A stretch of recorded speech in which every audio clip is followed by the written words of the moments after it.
The first thing she heard was breathing. Not hers. Northwestern Memorial Hospital. Room 412. 6:47 a.m.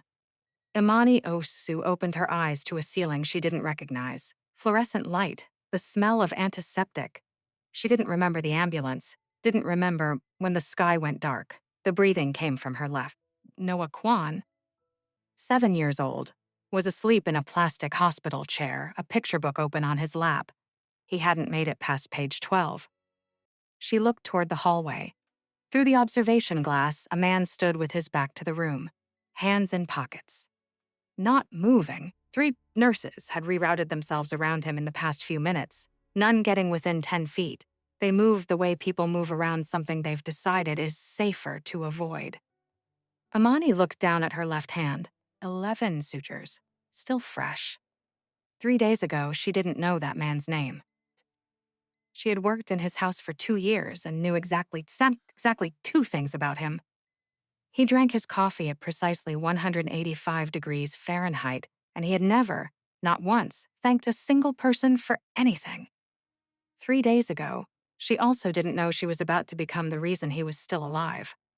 If something about those 11 sutures and that sleeping boy just made you lean in, stay right there. This is not a story you skip ahead on. Every silence, every small detail that no one thought to notice, they all matter. And they all land harder once you understand how this began. Drop a comment and tell us where in the world you're watching from and what time it is right now. We read every single one. If you believe the people most often overlooked sometimes see the most clearly, subscribe and hit that notification bell. New stories every week right here, now. Let's go back to where this really started. 2 years earlier. A Wednesday evening in October. A catering bag. A kitchen's that wasn't a home, and a 7-year-old boy who asked a woman he'd never met why her eyes were the color of coffee. 2 years earlier, Imani Osu had a rule about clients she couldn't name. She didn't ask who they were. She didn't Google the addresses. She showed up, she worked, she left. In Chicago's private catering circuit, that kind of professional restraint wasn't a personality trait. It was a job requirement. Alara Catering Co.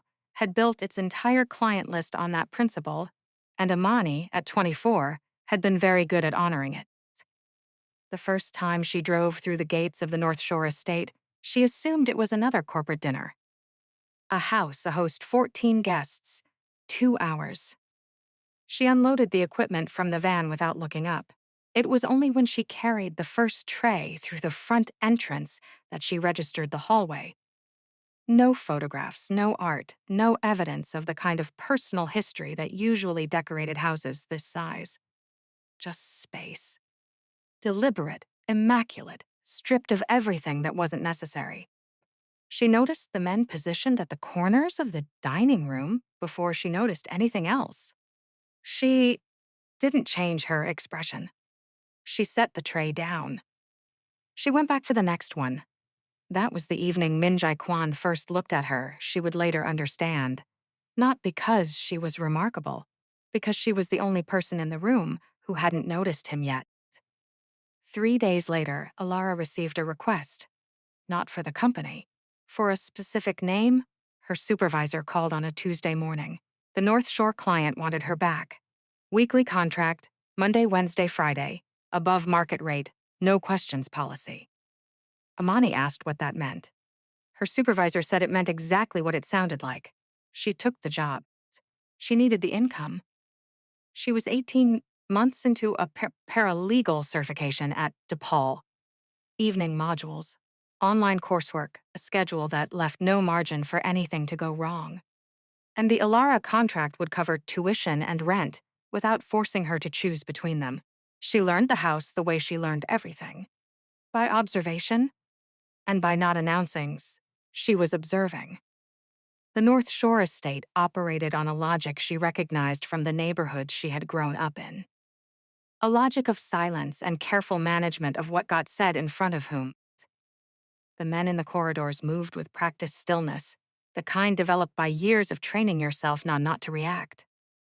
Conversations paused when she entered a room, and resumed when she left. not hostility. She simply wasn't a variable anyone had factored into their calculations. She found that convenient. The dining hall had a service corridor adjoining the main study. She moved through it with a cart twice a week. She learned which floorboards announced her approach. She learned to avoid them. She was not spying. She was simply not making noise. There is a difference, though the people who set the rules rarely believe it applies to service staff. She met Noah Kwan in the third week. Wednesday evening, 7:11 p.m. She was breaking down the bar cart in the kitchen when she heard the sound. Huh? Small and frustrated. The particular noise a child makes when something refuses to cooperate. She followed it around the kitchen island. A boy, maybe 6 or 7, was sitting cross-legged on the floor, working at a cereal box he couldn't open. No adult nearby. No footsteps approaching. You want help with that? Amani asked. He looked up with the evaluating calm of a child who has been left alone often enough to develop it. He considered her for 2 full seconds. Yes, please, he said. She opened the box, set it on the counter beside him. He poured his own bowl without asking where the spoons were, which told her he had done this before. Then, he looked up again. Why are your eyes that color? Which color? Like coffee. Dark brown. He pointed at his own eyes, black, sharp, attentive. Mine aren't like that. My grandfather came from somewhere with a lot more sun than here, she said. Eyes get darker when there's more sun. He considered that with the gravity of someone cross-referencing data. Does it hurt? No. He nodded and went back to his cereal. Amani went back to the bar cart. She remembered that question for the rest of the evening, not because it was strange, but because it was the most straightforward thing anyone in that house had said to her in 3 weeks. After that, Noah found her on Mondays, Wednesdays, and Fridays. Not dramatically. Not the way lonely children sometimes attach themselves to adults as a performance. Up, he simply appeared near whatever room she was working in, continued whatever he was doing. Drawing, reading, occasionally narrating the plot of a cartoon to no audience in particular, and every so often said something that required a real answer. She gave him real answers. That seemed to be exactly what he was looking for. In the 4th month, she overheard a guard refer to him as Teojia, young master in Korean, with the particular possessive inflection of someone describing something they were responsible for protecting. Imani had done the math already. The man who lived in this house was 29 years old. Noah was not his son, a nephew, and there was no aunt, no sister-in-law, no mother figure anywhere in the structure of this household. Just the boy, the guards, and an elderly woman named Rosa Chen, who arrived every morning and left before dinner. Imani didn't ask about it, but she filed it away. Victor Harmon had been head of security for 14 years by the time Imani started. She knew this because Noah mentioned it, with the same factual even-handedness with which he mentioned that the estate had 22 rooms, that the basement contained one she was never to enter, and that Mr. Victor had a son who had visited once in July and hadn't come back. Victor himself never spoke directly to Imani. He moved past her the way men move past things they have mentally decided don't require attention. But twice in 2 years, she caught him watching her from a corridor. It's not the quick scan of someone verifying credentials, but the longer, quieter look of someone calculating something she wasn't privy to. The first time, she thought nothing of it. The second time, she noted it and moved on. She had learned, in the neighborhoods she grew up in, that the people worth watching were rarely the ones making the most noise.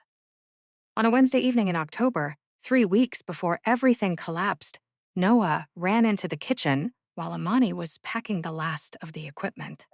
His fist was closed around something small. Chi Imani, look. He opened his hand.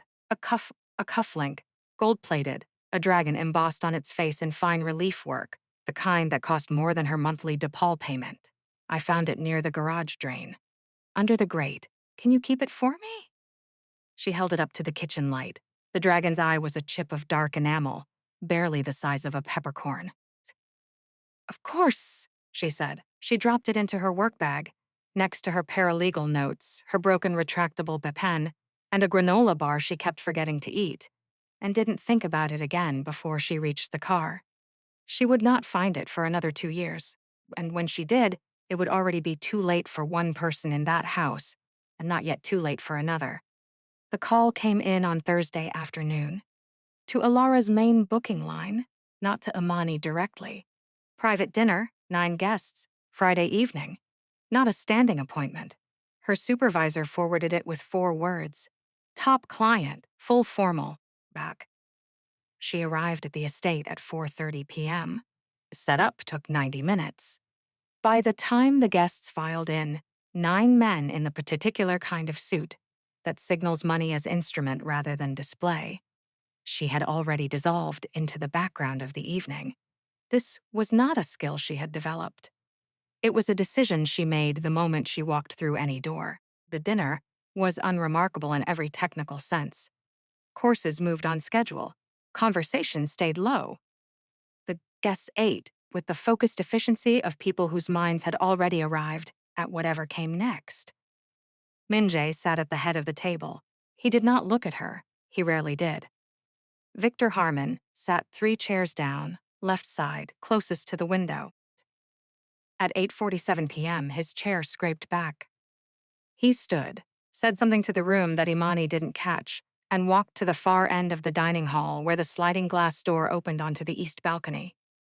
He pulled it open approximately 8 centimeters. Enough for air, not enough to draw attention, and stepped outside. Imani was at the side service table, 6 feet from the door. She was not trying to hear. The Calumet route. 6 a.m. Make sure there's nothing left to identify. 1 sentence. Victor's voice, but not the register he used with the junior staff or the guests. Stripped of authority, flat, decided, the voice of someone confirming an arrangement that had been made somewhere above this conversation. She kept wiping the table. Oh. Victor stepped back inside. 3 paces in, he turned. His gaze moved across the room and stopped at the service table. Stopped on her. She was looking at the surface, her cloth moving in even, unhurried circles. She did not look up. 4 seconds, ensued. He walked back to his chair, sat down, resumed the conversation on his left as though he had simply needed air. The dinner ended at 9:23 p.m. She packed the equipment with the junior staff, said goodnight at the van, and drove home. She did not say anything to anyone. She could not sleep. She made tea. She sat at the kitchen table with her DePaul module notes open and stared at the same paragraph for 11 minutes without retaining a single word. Chain of evidence? Sue's. The legal requirements for establishing a documented sequence of custody. She could not have recited a sentence of it. The Calumet route, 6 a.m. Make sure there's nothing left to identify. She wrote it on a notepad page, looked at it, tore it off. Wrote it again, tore it off. The 3rd time she held the page and reasoned through it deliberately. Calumet was a harbor district, South Side, industrial, the kind of location where freight deals happened at irregular hours, and nothing about that was unusual. Alec. She had heard a partial sentence through a door open 8 centimeters in a house where she was not cleared to understand most of what was discussed. She had been working this contract for 2 years on the principle of hearing nothing and seeing nothing. And that principle had kept her employed and solvent and on track to finish her certification in 14 months. She tore the 3rd page, wrote the 4th, stared at it, added 1 line she hadn't planned, tore the 4th page, wrote the 5th, 2:47 a.m. The kitchen light above the table was the only light on in the apartment. Outside, the street had gone to that specific shackle quiet that exists only between 2 and 4 in the morning when the arterials drop below a certain traffic frequency and the city briefly stops sounding like itself. The 5th page sat in front of her, the sentence exactly as she had heard it, and beneath it, in her own handwriting, 1 line she had not consciously decided to add. I think someone is going to get hurt. The pen was down, her hands were in her lap. She looked at those 2 lines for 9 seconds, not thinking, just looking. The way you look at a door, when the decision has already been made and you are simply waiting for the rest of you to catch up. She was not certain. She went anyway. She folded the page, sealed it in a plain white envelope from the kitchen drawer, put on her coat and drove back to the estate. 3:15 a.m. She parked 200 feet from the staff entrance and walked the rest. Gate cameras would have her plates. She knew that, had known it before she started the engine, and had made a decision about what that was worth before she turned the key. The security control room was ground floor, east corridor. Solid steel door. Thin gap at the floor. She slid the envelope through without knocking, without waiting. She walked back to her car, drove. Home. She sat in the parking spot outside her building until the sky began to change around 5:30 a.m. 5:30 a.m. Then she went inside, turned off her phone, and lay on top of her bed in her coat. She did not sleep. Jonas Price found the envelope during the 5 and 19 a.m. corridor check. He read it once. He did not bring it to Minjai. He photographed it on his personal device, removed it from the security log, and disposed of the envelope in the exterior waste unit at the building's north wall. Standard discard point, clear daily, accessible only to senior staff. Jonas Price had been part of Victor Harmon's secondary network for 3 years. Minjai did not know this. What Price did not account for was the overnight booth. Castillo was 23 years old, 7 months with the organization, and working the observation feed when Price came through the east corridor at 5:19 a.m. He watched Price find the envelope, watched his face while he read it, watched him photograph it, scrub the log, and walk away. Castillo had grown up in a household where reading the room accurately was not an advantage. It was a condition of survival. He had been doing it since he was 9 years old, and he was very good at it. He printed a copy of the photograph from Price's still-open device at 5:38 a.m. He placed it beneath Minjai's door at 5:41 a.m. He did not sign it. Minjai read it at 6:02 a.m., standing in the hallway outside his room. He read the 2 lines 3 times, 22 seconds by the hall clock. He did not get in the car. He called the technical team and ordered a full vehicle diagnostic before any ignition. Every car, no exceptions, no time frame. They found it at 6:47 a.m.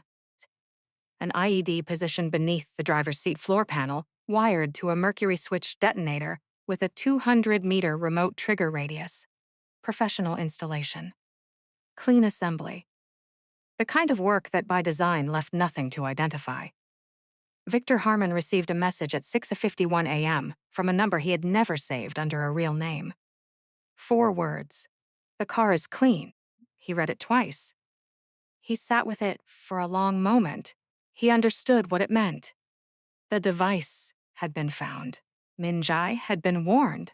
And there was only one person in that dining room last night who had been close enough to the balcony door to hear anything. Standing 6 feet away, her cloth moving in even, unhurried circles, who had not looked up when he turned around. She hadn't needed to look up.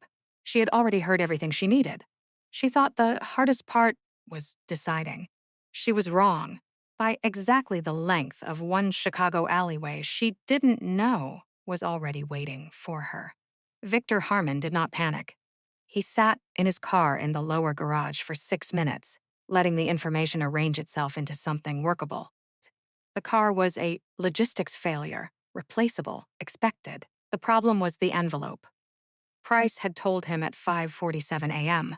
A note slid under the security room door. No name, no signature. 2 lines specific enough to have come from someone who had heard something specific. He did not need to review the Alara contract. 9 guests last night. 3 catering staff cleared before dinner. 1 who had been stationed at the side service table until 9:23 p.m., 6 feet from the balcony door. He had been cataloging her for 22 months for exactly this reason. The ones who don't ask questions are the ones who hear the most. He made a single call. to a number he stored on a device that had never been inside the estate. The catering girl, Ilara, Damon area. Find out who she's told. He sat with his hands in his lap for another 2 minutes. Then he went inside. He had 93 minutes. Amani's phone buzzed at 7:14 a.m. Unknown number, one line. Good morning. You left something at the house last night. She was lying on her bed in her coat, eyes open, watching the ceiling go from gray to pale. She read it twice. Nothing attached. No follow-up. She turned the phone face down. She did not know that her silence answered the question more precisely than any reply could have. The afternoon shift cancellation came through Alara at 2:09 p.m. Automated message. North Shore client, internal review, no timeline. She confirmed receipt and changed out of her work clothes.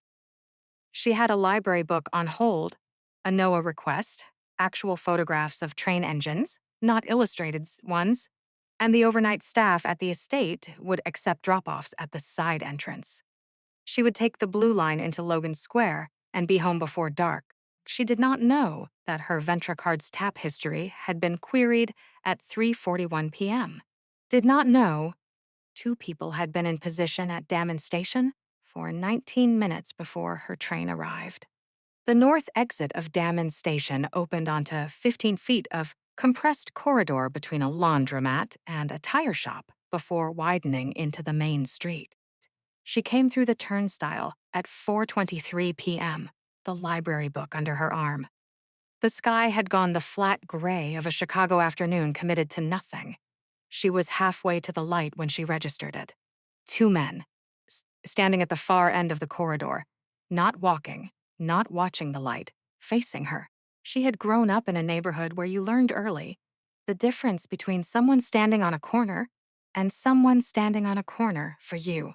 She understood it immediately in the same direct, physical way you understand cold water. No escalation of comprehension. Just the thing itself, arriving all at once. She did not run. She walked forward. They moved her 8 feet off the sidewalk into the recessed entry of the tire shop. People moved past the end of the corridor at intervals. This was Chicago at 4:30 p.m. Nobody turned their heads. The note, the first man said, not loud. Who else did you tell? Nobody. You heard something on that balcony. Did you write it down anywhere else? No. You sure about that? I'm sure. He looked at the second man, the particular look of people confirming something they had already decided before the conversation began. She understood then that the answers were not the point. She had been a variable in a calculation. The variable needed to stop existing. That understanding settled into her without drama. She had nothing to give them. That fact was not going to help her, and she knew it. And she had no energy left for anything other than accepting it. She did not beg. She had made that decision somewhere between the turnstile and the tire shop entry, without quite articulating it to herself. It would not change anything. The first blow caught her across the left ribs and drove the breath from her lungs. She went down against the tiled wall. She curled inward, arms over her head.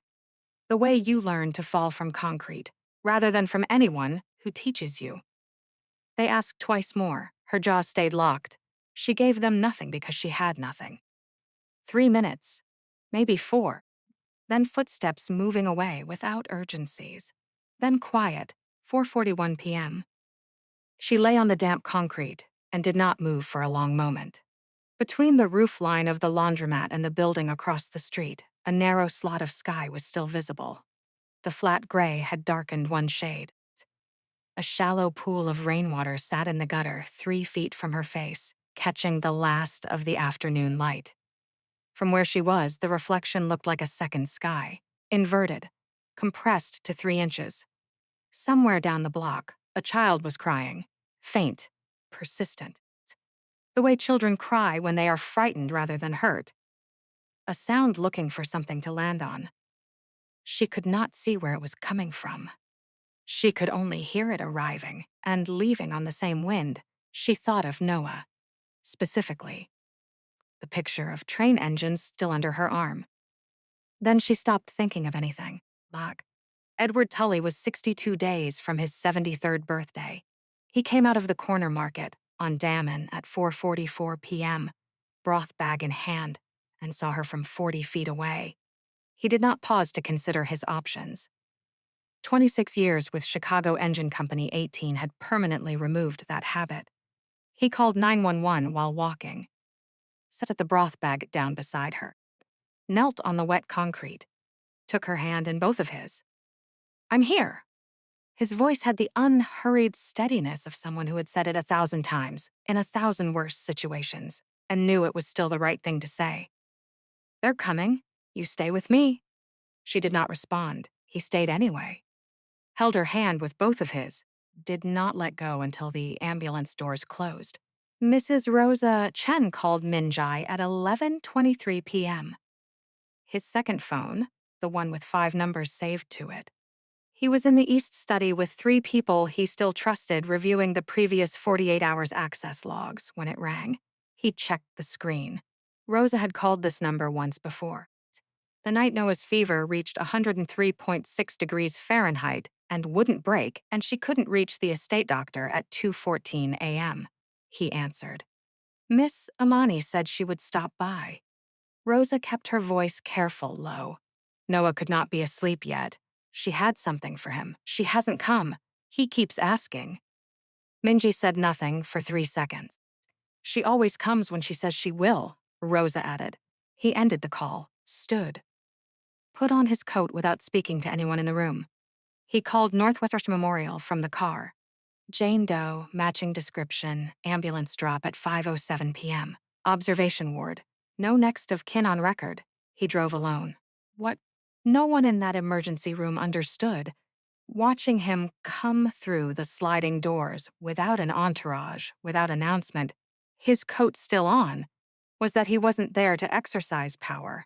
He was there because a 7-year-old boy had asked about a woman 3 times before falling asleep, and because somewhere between that question and the parking lot, something in Minjae Kwan had shifted in a direction it would not shift back from.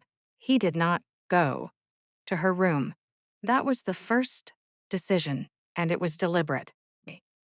He stood outside the ICU glass for 4 minutes. The nurses had clocked him but said nothing, then turned and walked to the consultation room at the far end of the corridor. He had reserved it at 11:47 p.m. via a call he did not explain to the attending administrator. At a rate he did not let him in. He closed the door. Molest. Camera feeds. 4th floor all of today. And the current medication protocol for room 412. The feeds came back at 12:04 a.m. Jonas Price on the 3rd floor corridor at 7:34 p.m. Before Minjai had arrived, before the room number had been formally assigned. Visitor badge, standard clip, clean scan, no mask, no coat. He stopped at the nursing station for 3 minutes, spoke to someone Minjai did not recognize. Left through the stairwell. At 9:17 p.m., while Minjae was in the parking structure, the same unrecognized person reappeared on the 4th floor feed. White coat this time.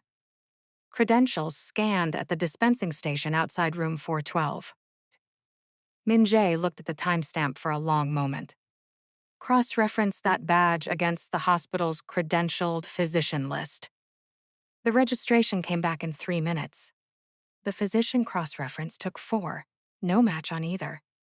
He called Dr. Seo at 12:11 a.m., Winnetka, personal physician, who answered on the second ring because Minjae's number appeared on a very specific list on Dr. Seo's nightstand. Independent review. Room 412, 4th floor, active medication protocol. Tonight.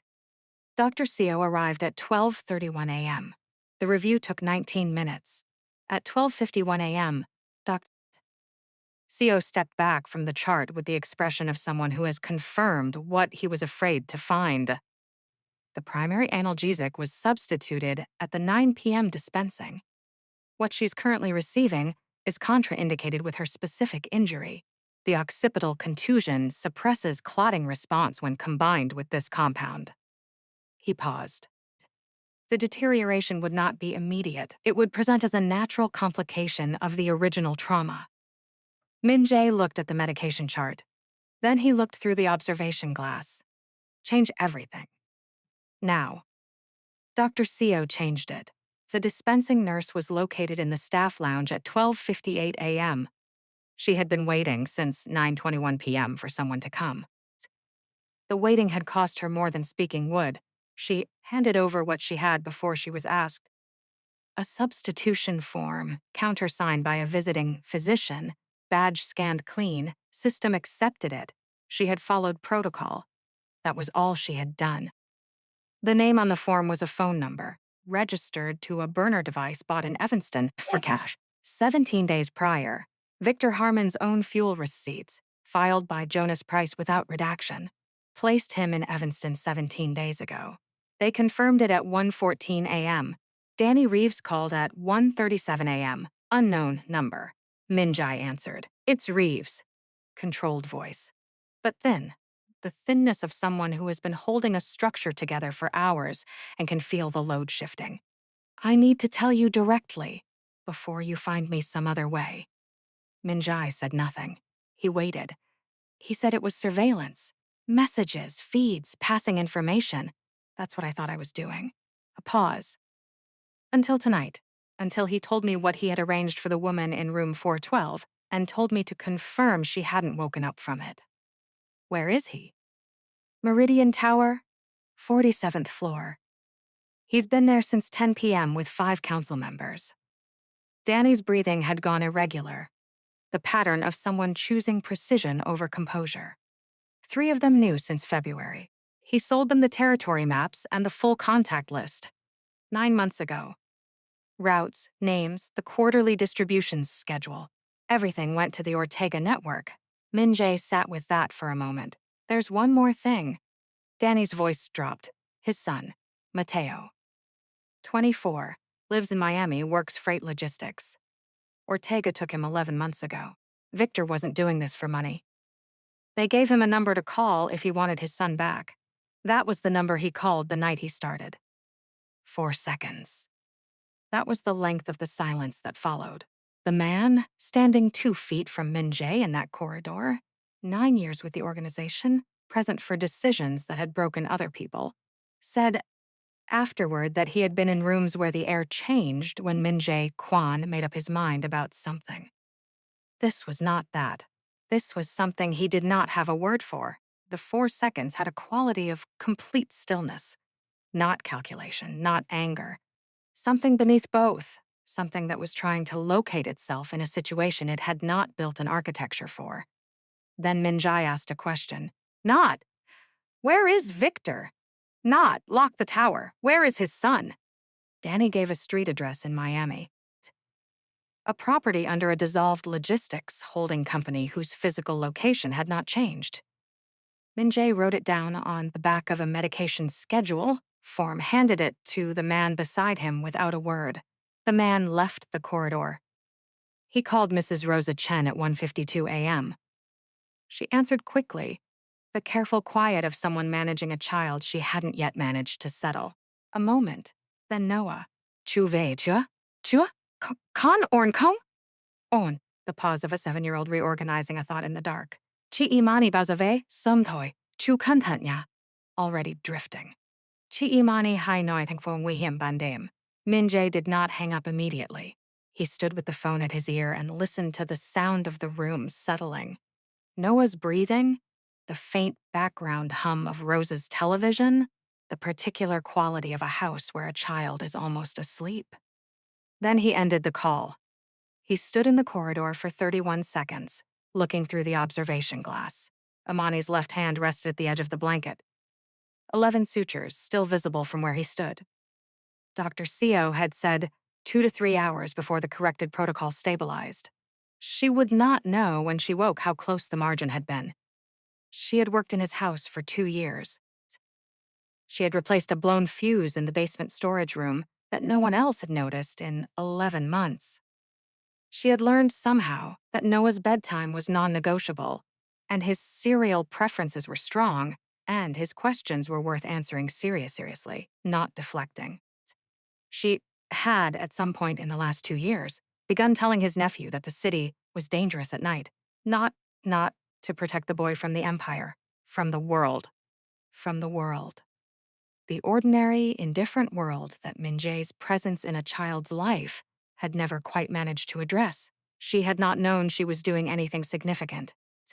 She had simply done it because that was who she was. And she was lying in that room because she had refused to let someone he trusted sit, without question, kill him, in a garage. He made the call at 2:03 a.m. Not to his attorney. Not to the 3 council members he still considered reliable.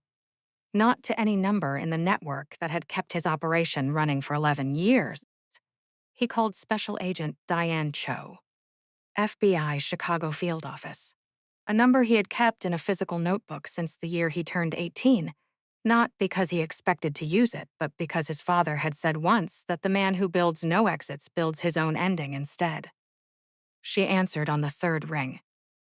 "This is Min-jae Kwon," he said.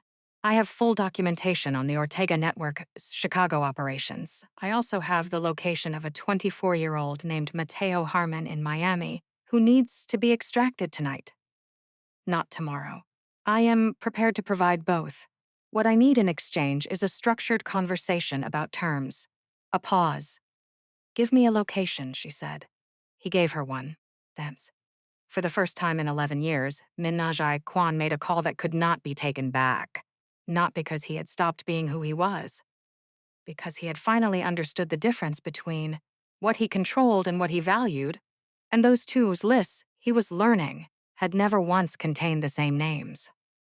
He arrived at Meridian Tower at 2:31 a.m. The lobby had been handled before he walked through the door. He took the express elevator alone. 2 men were already in the stairwells, and stepped out on the 47th floor at 2:47 a.m. The council had not dispersed. Victor Harmon stood at the head of the table. A table Min-jae had purchased 9 years ago at an estate auction in Barrington. In mid-sentence when the elevator opened, he stopped. The 5 council members turned. Min-jae walked to the table without looking at any of them. He set 2 things on its surface. The first, 3 printed pages. Screenshots from a device Danny Reeves had handed over at 2:18 a.m. Transaction logs, 9 months of structured transfers, the kind designed to dissolve under scrutiny, unless you understood the architecture. Victor had understood the architecture because he had built it. The second, a gold-plated cufflink, dragon embossed, dark enamel chip for the eye. Victor looked at the cufflink for a long time. "Who found it?" "A 7-year-old boy," Min-jae said, "near the garage drain, under the grate." He thought it was pretty. The room was very quiet. Victor said nothing further, not because he had run out of moves, because the cufflink sitting on that table, found by a child, in a drain, carried in a woman's work bag for 3 weeks, present in her personal effects at Northwestern Memorial, without either of them understanding what it was, described the last 9 months in a way no rebuttal could restructure. The elevator behind them opened a second time. Special Agent Diane Cho stepped out with 4 officers. She had agreed to terms at 2:09 a.m. 3 council members were arrested where they sat. 2 stood and crossed to Min-jae's side of the table without being asked. Victor Harmon placed his hands on the surface, palms down, and waited. He cooperated immediately and in full. Not from calculation. From a man who had spent 11 months making one decision over and over, and had finally run out of room to make it again. The address he provided, a property under a dissolved logistics holding company in Miami, was confirmed at 3:44 a.m.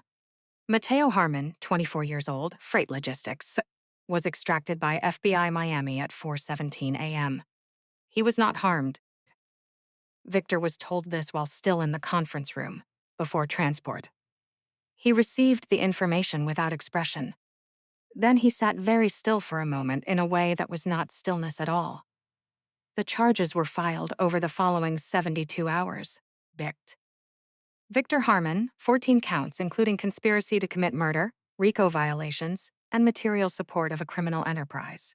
Maximum exposure of 31 years, reduced to 22 under his cooperation agreement. Jonas Price, 9 years, no cooperation offered, none requested. Danny Reeves, supervised release, 4 years, testimony provided in full.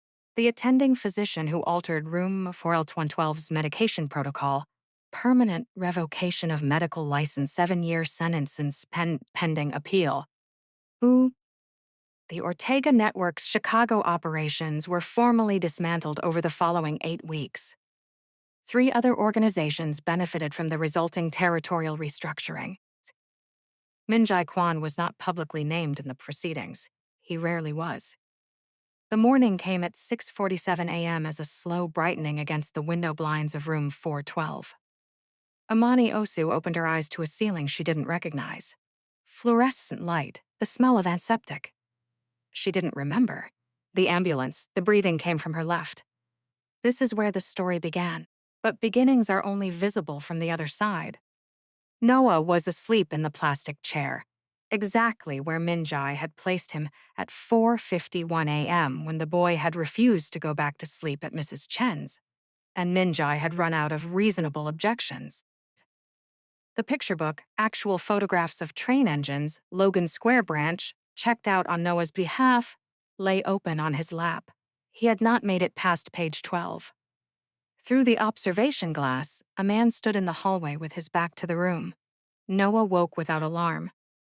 He looked at Amani the way children look at things they have been waiting for and are quietly relieved to find still true.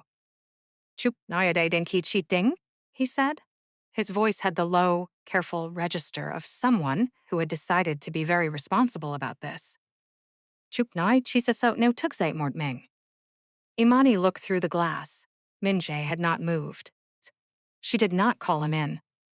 He did not come in. They looked at each other through the observation glass for a moment. Tupud. People seeing each other without a role between them for the first time in 2 years. He came to the door an hour later, after Dr. Seo had been in and out, and Noah had fallen back asleep in the chair with his book properly closed this time. Alara Catering, he said, hands in his pockets, standing in the doorway, as if deciding whether the room required entry. Their hospitality division contract. 3 years exclusive. Guest satisfaction metrics improved 34% since your first booking. That is a commercial argument, not a personal one. What about Noah's school? Amani said. A pause. He mentioned it, she said. The anonymous scholarship. He's 7. He cannot keep a secret and does not know he is supposed to. Min Jae looked at the window. That is also a commercial argument, he said. He asks about you every day, reliably and specifically. That has a value I can measure. Imani was quiet for a moment. She looked at her left hand. 11 sutures, still raised. Okay, she said. Not agreement. An acknowledgement that this was the language he had, and that today she would accept it. He turned to go. Noah's eyes were open. Not the sudden, startled opening of a child jerked from sleep. The quiet, unhurried opening of someone who had been awake for a while and had been waiting for the right moment. He sat up in the chair, the book sliding to his knees, and looked at Minjai in the doorway. Chus kom so zika. Minjai stopped. Noah repositioned the book on his lap with the methodical care of someone buying themselves a moment to get the sentence right. Kan hai, chu kaso zikom, vi I kom so zida. He said it the way he said most things, not as a challenge, simply as a fact that had occurred to him and required confirmation. Chi imani, sa konchung, kon sa sumset, konchu. The hallway was empty. The light above it buzzed faintly at the edge of hearing. Min Jae looked at the boy, then through the room to where Amani lay with her hands folded, watching the ceiling, giving him the silence to answer in. Ko, he said. Chu so.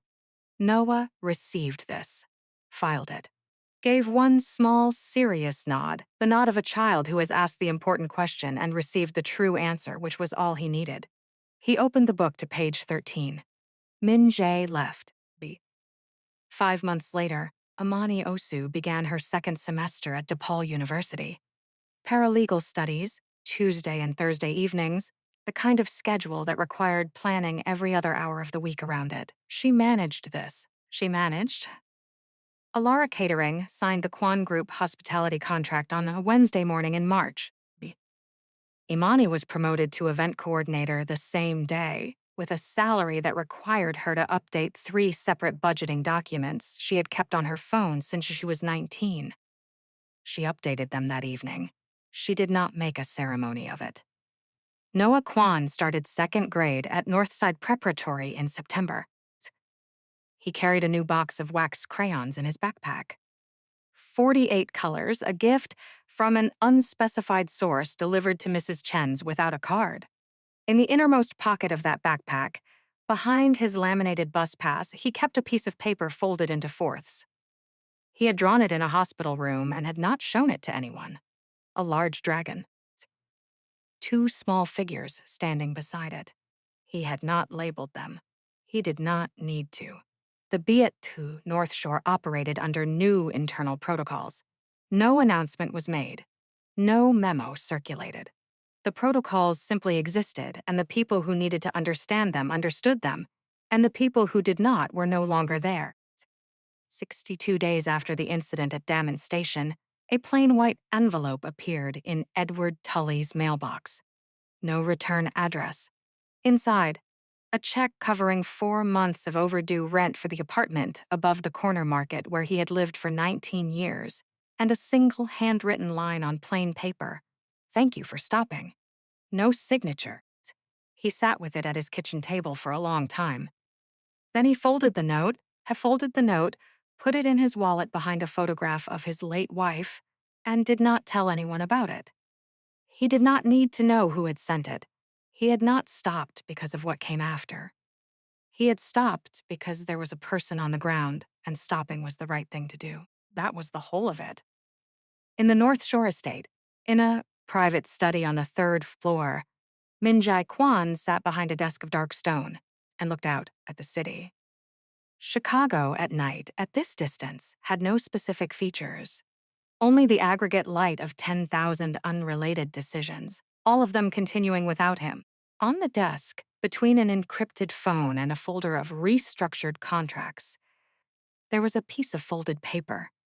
He had not put it in a drawer. It was simply there, the way things are there, when you stop deciding what to do with them. A dragon. 2 small figures. No names. If you stayed until the end of this story, if you're sitting with the image of a 7-year-old boy, asking the question no one else thought to ask, then you already understand what this story was really about. It was not about power. It was about who you are when you think no one important is watching. Imani Osu watched from every room she entered. She heard one sentence she wasn't supposed to hear, and she sat alone in her kitchen at 2:47 a.m. deciding, for no reason other than that it was right, to do something about it. That one decision changed everything. Not because she was extraordinary, because she had decided a long time ago what kind of person she was, and she stuck to it even when it cost her. Tell us in the comments.